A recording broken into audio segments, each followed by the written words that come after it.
말씀입니다. 신약성경 10페이지 마태복음 7장 13절로 14절 말씀을 합독하시겠습니다. 시작. 좁은 문으로 들어가라. 멸망으로 인도하는 문은 크고 그 길이 넓어 그리로 들어가는 자가 많고 생명으로 인도하는 문은 좁고 길이 협착하여 찾는 자가 적음이라. 아멘.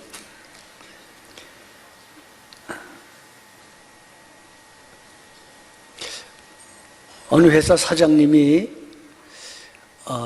공처가랍니다. 몹시 부인을 무서워하는 사장님인데 자기 회사 사원들도 그러한가 궁금해서 사원들을 모아놓은 자리에서 여기 아내를 두려워하지 않는 사람은 두려워하지 않는 사람과 아내를 두려워하는 사람 한번 나눠보겠다. 아내를 두려워하는 사람은 내 앞으로 모여라. 그리고 아내를 두려워하지 않는 사람은 저쪽에 있어라. 그랬더니 그냥 떼거지로 다 사장님 앞으로 오더래요. 근데 한 사람이 저기 있더래요. 와, 저 아내를 두려워하지 않는 사람이 저기 하나 있구나. 그대는 어떻게 해서 거기 혼자 있는가 그랬더니 여러분 아시는 것처럼 오늘 아침 출근할 때 우리 아내께서 하시는 말씀이 많은 사람으로 있는 것은 가지 말라고 했습니다. 주님도 오늘 지금 그 얘기하고 있습니다. 넓은 문으로 들어가고 넓은 길로 가면 사람이 많다. 근데 너희는 글로 가지 말아라. 그렇게 말씀하십니다. 산상설교는 사실상 지난 주일날 말씀드렸던 마태복음 7장 12절로 그 내용이 끝납니다. 내용은 거기서 끝납니다. 그리고 나서 주님은 이제 두 문과 두 선지자와 두 건축가를 예로 드시면서 이 산상설교를 들은 사람들에게 결단을 촉구합니다. 산상설교는 이제 끝났고 이 설교를 들은 사람의 결단을 촉구하는 말씀이 13절부터 마지막 절까지의 이야기입니다. 이렇게 얘기하시는 겁니다. 자, 여기 내가 제시한 삶의 길이 있다. 두 길이 있다. 두 스타일이 있고 두 방향이 있고 두 결과가 있다. 좁은 문과 좁은 길이 있고 넓은 문과 넓은 길이 있다.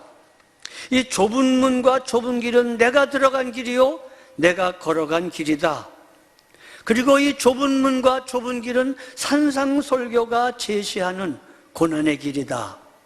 어떻게 하겠느냐라고 이 말씀을 들은 사람들의 결단을 촉구하고 있는 말씀입니다. 물론 주님은 단호하게 비타협적으로 단호하게 좁은 문으로 들어가라, 좁은 길로 걸어가라고 말씀합니다. 이 말씀은 산상설교 전체, 아니 신약 전체, 아니 성경 전체에 흐르고 있는 주님의 도전입니다. 주님은 이 부분에 대해서 양보하거나 타협하지 않습니다. 단호하게 좁은 문으로 들어가고 좁은 길로 걸어가라. 예외가 없이 비타협적으로 단호하게 말씀하십니다. 참 설교하기도 어렵고 계속해서 이 말씀을 듣는 여러분 얼마나 노고가 많으십니까? 산상설교 시작부터 지금까지 우리가 듣기 좋은 소리는 별로 안 하시고 꼭 반대되는 소리만, 심령이 가난한 자가 복이 있나니부터 시작하셔가지고 우리가 그렇게도 좋아했던 것과는 꼭 반대쪽으로 콕콕 찔러가면서 말씀하시니 듣는 분도 힘들고 전하는 저도 참 민망하게 할 때가 있습니다. 그러나 어떡하겠습니까? 주님이 말씀하셨는데요. 산상설교적 삶이 좁은 길입니다. 산상설교적으로 믿는 믿음의 길이 바로 좁은 문, 좁은 길입니다.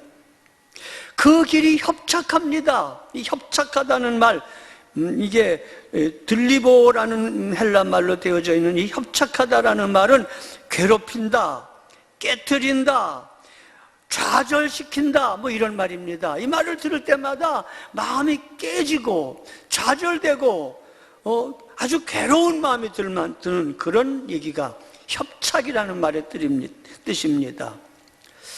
사실 초대교회 성도들은 이 말씀을 그대로 이해합니다.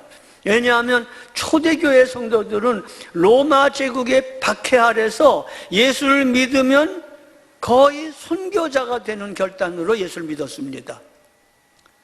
쿠오바디스라든지 그 초대교회의 그 고난에 관한 영화를 보면 기가 막힙니다. 예? 특별히 우리가 로마 근교 쪽으로 성지순례를 가보면 거기 그 카타콤이라고 하는 게 있는데 그게 원래 무덤이었습니다. 지하 무덤을 길게 해가지고 어마어마한 사람이 살 수 있는 그런 공간인데, 그게 바로 초대교회 성도들이 핍박을 피해서 황제들의 핍박과 그 나라의 핍박과 함께 유대민족, 자기 동족들의 핍박이 만만치 않았습니다. 이 핍박을 피해가지고 지하로 들어가가지고 평생을 지하에서 햇빛 없는 곳에서 고난 속에 살았던 기록이 카타콤에 가보면 압니다. 신앙의 자유를 찾아서 모든 것을 포기한 사람들의 이야기가 초대교회 이야기들입니다. 그렇습니다. 오늘도 마찬가지입니다. 오늘도 올곧게 신앙생활을 하려고 그러면 어딘가 손해를 보게 되어 있습니다. 믿음 생활 잘하면 세상이 견디지 못해가지고 핍박을 하고, 세상 따라 적당하게 믿음 생활 시원찮게 하면 하나님이 견딜 수 없어가지고 징계하심으로 고난이 옵니다.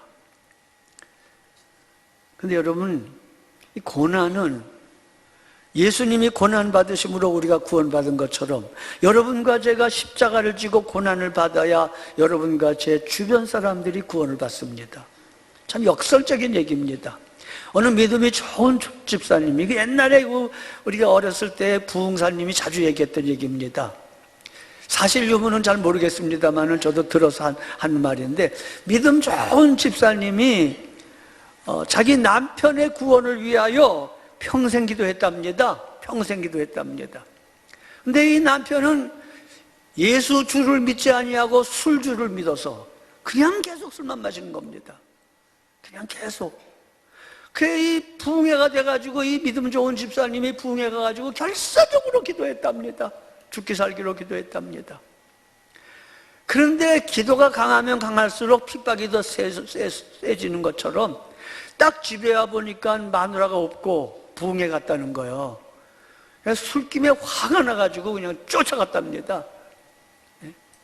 기세 등등에 쫓아가는데 밝은 집회 시간에는 들어가기가 좀 민망해서 기다렸다가 불 끄고 통성기도 하는 시간에 이렇게 받았다가 들어가가지고 마누라의 머리카락을 탁 머리끄댕이를 붙잡고 그냥 확 채가지고 나왔다는 겁니다. 그래가지고 그냥 어떻게 했을까요? 그냥 패다기를 쳤집니다. 그리고 그냥 사정없이 때렸답니다. 그랬더니 소리가 나는데, 사람 살려 하는 소리가 나는데 마누라 소리가 아닌 거예요. 알고 보니까 그 도시의 경찰서장의 부인의 머리카락을 잡고 나와가지고 패대기를 친 거예요. 그리고 암만 술이 취해도요, 그거 정도 되면 다 깹니다. 그냥 깜짝 놀래가지고 그냥 손이 발이 되도록 빌었답니다. 그랬더니 경찰서장이 그 내용을 아는 거로 사법 처리는 못하지만 당신이 교회 나오면 내가 용서해 주고 교회 안 나오면 유치장에다 당장 집어넣겠다고 그러는 바람에 교회 나왔다지 뭡니까? 여러분, 고난을 각오해야 됩니다. 고난 속에서 하나님은 이상한 방법으로 영혼을 구원하십니다. 예? 우리가 시련 없이 안락하고 편안한 삶을 복으로 합니다. 저부터도 그렇습니다. 되도록이면 고난은 없고 만사형통하고 편안하고 안락한 삶을 주시옵소서. 그런데요, 좀 죄송한 말씀이지만 그러면 사람이 생각을 안 합니다. 배부르고 등 땄으면요, 어떻게 놀까, 어떻게 즐길까, 어떻게 맛있는 걸 먹을까, 이런 생각을 많이 하지만 어떻게 똑바로 살까라는 생각은 점점 안 하게 됩니다. 고약해집니다. 그래서 여러분, 시련이라는 게 없으면 온전한 인격을 연마할 수가 전혀 없습니다. 그렇습니다. 신자에게 직면하는 고난은 변장된 복이라고 어떤 분은 말했습니다. 북한에서 여러 해 고통을 당하고 억울하게 옥살이하고 사형언도까지 받았다가 간신히 살아나온 임원수 목사님 설교하시다가 고난은 제3의 성례다 이렇게 표현했습니다. 그렇습니다. 성경은 말합니다. 의를 위하여 핍박을 받는 자는 복이 있나니 하나님의 나라가 저희 것이다. 나를 위하여 욕을 먹고 고난을 받으면 복이 있나니 즐거워하고 즐거워하라. 너희 선지자들도 그렇게 고난을 받았다라고 마태복음 5장에 말합니다. 로마서 5장 3절에도 우리가 환난 중에도 기뻐하나니 환난은 핍박을, 인내는 환난은 인내를, 인내는 연단은 소망을 이루는 줄 알미라. 야고보 1장 2절로 4절에 형제들아 너희가 여러 가지 시련을 당하거든 온전히 기쁘게 여기라. 그로 말미암아 너희가 인내를 배우려 합니다 라고 말했습니다. 그렇습니다. 여러분, 주님은 단호하게 좁은 길, 고난의 길, 협착한 길로 가라고 요구하십니다. 우리의 기대하고는 늘 반대로 말씀하십니다. 주님은 넓은 문, 넓은 길로 가서는 안 된다고 비타협적으로 단호하게 말씀하십니다. 그 넓은 문, 넓은 길은 가기가 편안한 길입니다. 아스팔트가 깔려 있을지도 모릅니다. 아주 편안한 신앙생활입니다. 명분 있는 길입니다. 남이 알아주고 박수치고 높여주는 길입니다. 그거 원합니다. 우리는. 여러분, 많은 사람이 너나 할 것 없이 이 넓은 문을 향하여 들어가고 넓은 길을 좋아합니다. 평탄한 길을 원합니다. 그 기도합니다. 넓은 문은 길도 넓고 포장이 잘 되어 있고 많은 사람이 다니기 때문에 안전하고 든든합니다. 군중 심리로 거기를 가기를 많은 사람은 원합니다. 편안함은 그러나 천국 가는 성도에게는 독과 같습니다. 천국 가는 성도에게는 도움이 안 될 뿐만 아니라 해가 될 때가 참 많습니다. 여러분과 제가 주님을 떠나서 방황하고 죄를 지었던 때를 생각해 보세요. 그때가 언제였나? 여러분, 무슨 병이 걸렸거나 어려움이 있거나 환난이 있거나 우환이 있거나 막 기도할 때는 주님과 아주 가깝습니다. 부르짖습니다. 순간순간 주님을 의지합니다. 그러나 모든 일이 잘 되고 형통하고 그럴 때에 우리의 마음이 높아지고 성경의 인물뿐만 아니라 여러분과 저도 영혼의 때가 끼기 시작하고 영혼의 비계가 끼기 시작해서 그래서 그만 교만함으로 범죄하게 됩니다. 곤충학자 코우만이라는 사람이 애벌레와 번데기, 나방이 이 과정을 관찰하는데 1년 동안 했답니다. 어떻게 애벌레가 번데기에서 나와 나방이 되는 거에 대해서 자세하게 살폈답니다. 1년 동안. 그런데 이 애벌레가 번데기 속에서 꿈틀거리고 뚫고 나오는데 너무나 힘을 쓰고 애써서 애처로워서 이 곤충학자가, 코만이라는 학자가 핀셋으로 이렇게 구멍을 좀 길게 내가지고 나오게 하려고 도와줬답니다. 그랬더니 쑥 나오더래요. 근데 웬걸 나와가지고 이렇게 좀 날개짓을 하다가 날지 못하고 그냥 퍼덕거리다가 죽었답니다. 그러니까 무슨 말이냐 하면 우리가 볼 때에 참 안쓰러운 고통처럼 보입니다. 요새 젊은이들이 흙수저 얘기하고서 막 그냥 세상을 원망하고 부모를 원망하고 그러는데 그 안타까워 보이죠. 그런데 여러분, 정말 우리가 위로하는 게 진정한 위로인가를 생각해 봐야 됩니다. 생각해 봐야 됩니다. 우리가 참 안쓰러워서 그 애벌레가 고통스러워 보여서 좀 도와준 것이 그게 나방이의 입장에서 보면은요, 고통이 아니라 날개에 힘을 기르는 아주 필수적인 훈련 과정인 거였습니다. 그걸 학자가 도와줌으로 말미암아 훈련받지 못함으로 날갯짓을 못해가지고 날지 못해서 결국은 죽게 된 겁니다. 그렇습니다. 오늘 우리의 마음을 파고드는 유혹, 편리하려고 하고 편하려고 하고 안일하려고 하고 모든 면에 부족함이 없는 그런 것을 살려고 하는 모든 게, 저도 요새 기도 제목 중에 중요한 것이, 주여 월요일부터 토요일까지는 추워도 좋지만 주일만은 좀 따뜻하게 해주세요. 제가 그렇게 기도를 합니다. 이번 주간에도 무섭게 춥다가 그래도 오늘 약간 낫습니다. 이게 너무 높아가지고 다시 한번 예배당을 지면 제가 한 5m 높이를 질 건데 이게 8, 9m를 져가지고 이게 위에서부터 이게 내려오는데 오래 걸려가지고 아주 괴로워요. 예? 근데 여러분, 이번 주간에 너무 추워가지고, 나는 겨울이 싫어, 아주 겨울이 싫어, 겨울이 싫어. 그랬는데, 누가 그러더라고요. 겨울엔 추워야 됩니다. 겨울에 추워야 모든 병충해나 이런 것도 없어지고, 농사도 잘 되고, 모든 게 잘 됩니다. 너무 나쁘게만 생각하지 마십시오. 제가 몇 년 전에 연변에 DTS 강의하러 갔는데, 한여름에도 갔다가 와가지고 7월 첫째 주일날 여기서 설교하다가 졸도했습니다. 졸도. 평생 처음 졸도했습니다. 강단에서. 조금 그렇다가 좀 바로 죽으면 아주 편안하게 죽겠다 하는 생각이 들었습니다만은 아무튼 졸도했습니다. 또 한 번은 겨울에 갔다 왔는데 영하가 29도입니다. 영하 29도. 얼마나 싸매가지고 눈만 내놓고 다녔는지요. 그래서 식당을 가면 옷을 풀어 헤치는데 책상에 가득 쌓여둡니다. 두 사람이 먹으러 가는데 두 사람이 벗은 옷이 가득하게 쌓여집니다. 이거 다 벗고 밥 먹고 다 입고 나와야 됩니다. 29도니까 영하. 여러분, 사계절에 더울 때도 있고 겨울 때도 있는 것을 통해서 하나님은 그 계절의 변화를 통하여 산천초목을 유지시키십니다. 우리에게 파고들려고 하는 안일함의 유혹, 편하려는 신앙생활을 편하게 하려는 유혹, 이거 경계해야 됩니다.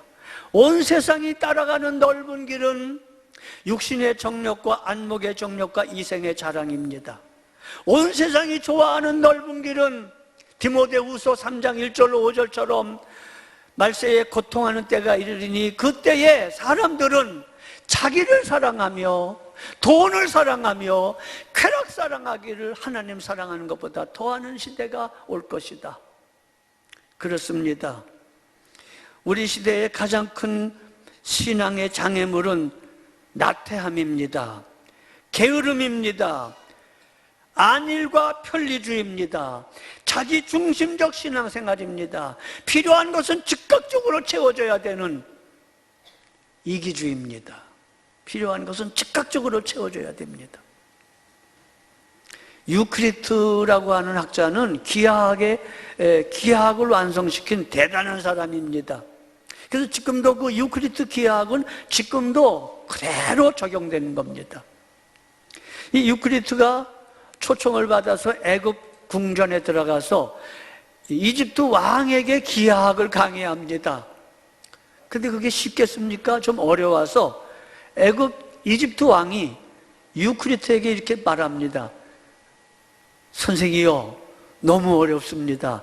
좀 쉽게 얘기할 수는 없으십니까?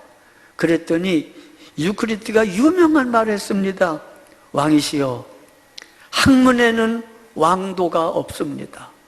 학문에는 왕도가 없습니다. 그렇습니다. 학생이 쉽게 공부하는 법은 없습니다. 영어 공부 쉽게 하는 법은 없습니다. 왕도도 없고 지름길도 없습니다. 지불해야 될 값을 다 지불해야 됩니다. 그렇습니다. 신자에게 필수적인 것이 고난입니다. 그래서 제가 이번 주간에 반 읽은 책이 가문비 나무의 노래라는 책입니다. 새벽에 잠깐 말씀드렸습니다마는 독일 사람으로 마틴 슐레스케라는 사람이 바이올린 제작자입니다. 바이올린 제작의 세계적인 권위자로 장인입니다.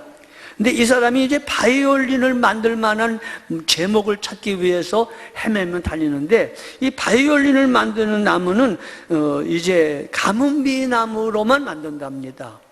근데 이 가문비 나무가 이 아래쪽에, 산 아래쪽에서 영향을 받고 모든 일기가 좋은 때에서는 한 2, 3년이면 자란답니다. 근데 그 자라는 그게 아주 크게 자라는데 그 대신 속이 멀렁멀렁하답니다. 속이.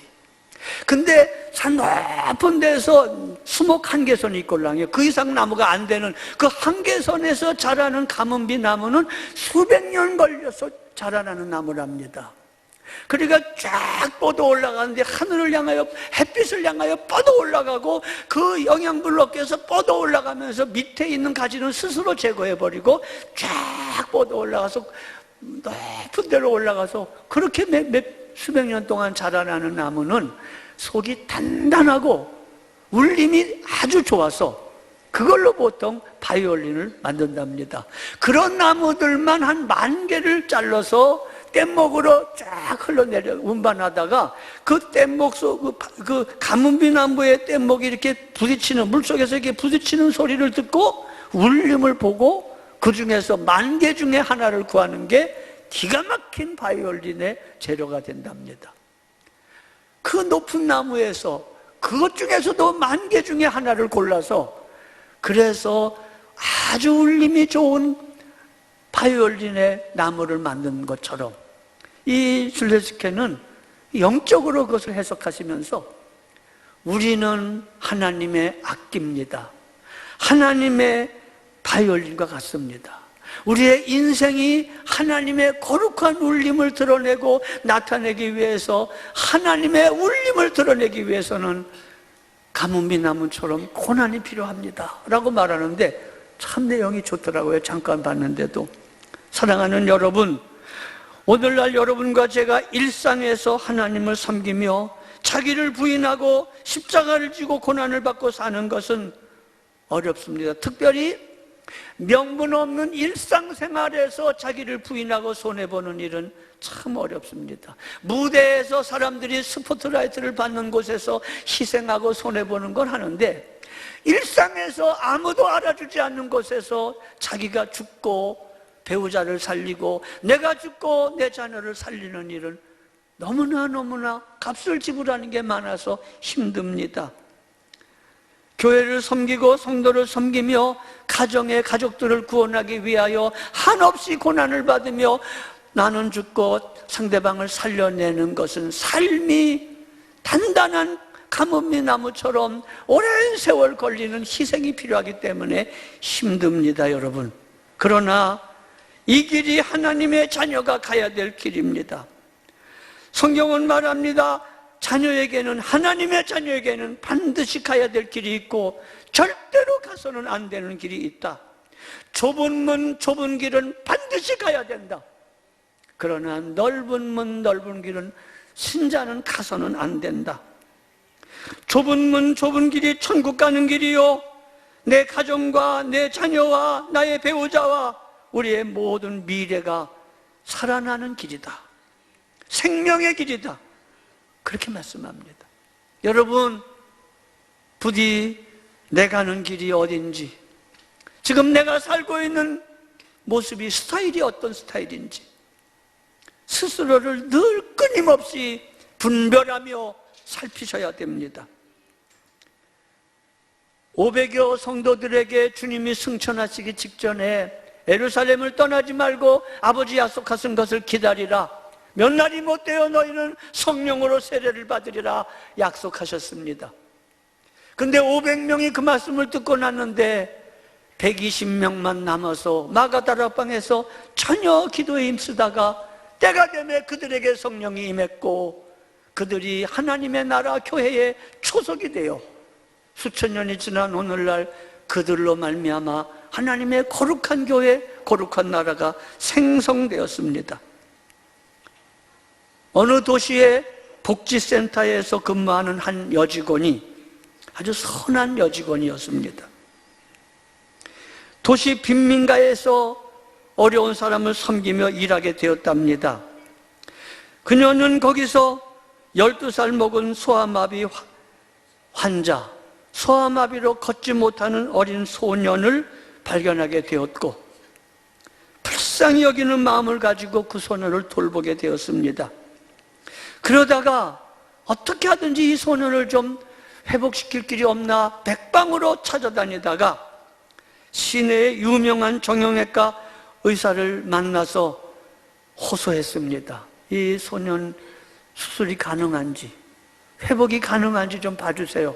그러면서 호소 끝에 마침내 이 정형외과 의사가 감동을 받아가지고 그 여러 가지 조사를 한 끝에 수술에 성공해가지고, 그래서 이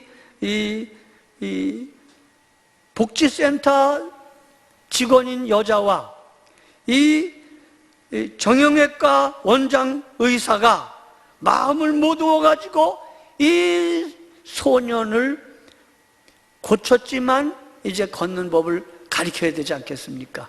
계속 걷는 법을 가르쳐가지고 마침내 건강하고 아무 문제가 없는 아이들처럼 그렇게 걷기도 하고 뛰기도 하고 정상적으로 회복되었답니다. 세월이 흘렀답니다. 이미 중년 부인이 된 이 복지센터 직원은 거리에서 우연히 자기를 도와 한 소년을 회복시켰던 그 의사를 만났습니다. 의사는 그녀에게 그 소년에 대해서 물었답니다. 그는 지금 어디에 있습니까? 그러자 이 복지센터 여직원은 얼굴에 수심이 가득하고 고개를 숙인 채로 그는 감옥에 있습니다. 살인죄를 저질러서 지금 형기를 채우고 있습니다.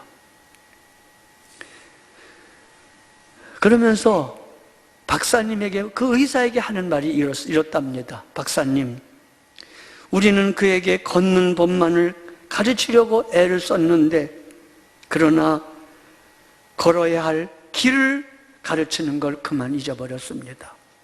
걷는 것만 가르쳤지 어떻게 걸어고 어디로 걸어야 될 것인가를 가르치는 데는 실패했습니다 라고 탄식했다는 말이 있습니다. 사랑하는 여러분, 여러분은 지금 어느 길을 가고 계십니까? 여러분을 보고 따라오는 자녀들은 여러분의 어떤 모습을 본받고 있습니까? 신자의 길은 반드시 좁은 문, 좁은 길, 생명길로 가야 됩니다. 여러분이 가서 만들어낸 그 길로 당연히 여러분의 자녀가 따라오게 되어 있습니다. 생명의 길을 가야 되고 생명의 길을 가르쳐야 됩니다. 나는 이 길로 가면서 일로 가라고 말한다고 되지 않습니다. 우리들의 자녀들은 우리들처럼 되는 겁니다. 우리의 말처럼 되지 아니하고 꼭 우리처럼 되는 것입니다. 주님은 산상설교의 내용을 마치셨습니다. 이제 내 설교는 끝났다. 이제 너희의 반응이 중요하다. 너희는 어떻게 반응하려느냐라고 좁은 문, 좁은 길을 말씀하시면서 우리에게도 말씀하고 계십니다. 중요한 것은 나의 반응, 나의 적용입니다. 아무리 위대한 가르침과 위대한 말씀이라도 적용이 없는 진리는 허망한 겁니다. 하나님의 말씀은 감상하는 게 아니라 내게 도전으로 오는 것입니다. 우리 주님의 산상설교의 말씀이 우리에게 도전해 옵니다. 우리는 결단해야 됩니다. 선택은 자유지만 결과는 자유가 아닙니다. 연변에서 오랫동안 제자를 가르쳤던 심우탁 선교사님은 최근에 연결이 됐는데 러시아로 가서, 그 추운 곳으로 가서 거기서 또 남은 여생을 선교사로 사역하겠노라고 얘기했습니다. 제가 우리 교회 선교비에서 얼마를 좀 드렸습니다. 그렇지 않아도 추운 연변에 있었는데 더 북쪽으로 러시아로 가서 그가 받은 은혜나 여러분과 제가 받은 은혜 같은데 주의 부르심 앞에서 고난의 길을 자처하고 나섰습니다. 연변에서 디켓을 인도하는 그 잠깐 동안에도 제가 지칠 대로 지쳤는데 거기서 그 DTS 강의를 끝날 때마다 그 예배하면서 부르는 찬송이 우리 교회 예배 끝나고 부르는 찬송입니다. 주님 다시 오실 때까지 나는 이 길을 가리라. 좁은 문, 좁은 길 걸으며 이 길이 끝나는 곳에서 주님을 보리라. 먼저 한국말로 부르고 그 다음에 중국어로 부르는 그 1절, 2절 부르는 속에 그 한 20, 30명의 그 학생들이 그 악을 쓰면서 그 고난 속에서도 난 이 길을 가리라고 그 찬양하는 모습이 너무나 감동이 돼가지고 지금도 잊어지지 않습니다. 사랑하는 여러분, 좁은 길 걸어가 좁은 문 들어가 그 길 걷다가 거기서 앞서 가신 주님을 만나실 수 있기를 바랍니다. 스스로 자문자답하십시오. 나는 지금 어느 길을 걷고 있는가? 나는 지금 어떤 길, 어떤 문을 요구하고 있는가? 일어나시겠습니다. 기도하시겠습니다. 주님 다시 오실 때까지 우린 이 길 가기를 원합니다. 좁은 문, 좁은 길, 나의 십자가 지고 가기를 원합니다. 하나님, 그 길 가는 끝에서 주님 만나 뵙기를 원합니다. 하나님, 영광의 주님이 잘했다 칭찬하시는 날까지 주님 이 길 걸어갈 수 있는 힘을 주시고 은혜를 베풀어 주시옵소서. 우리 구주 예수 그리스도의 대속하신 은혜와 하나님 아버지의 사랑하심과 주 성령님의 교통하심이 우리 모두에게 함께 하시기를 축원하옵나이다. 아멘.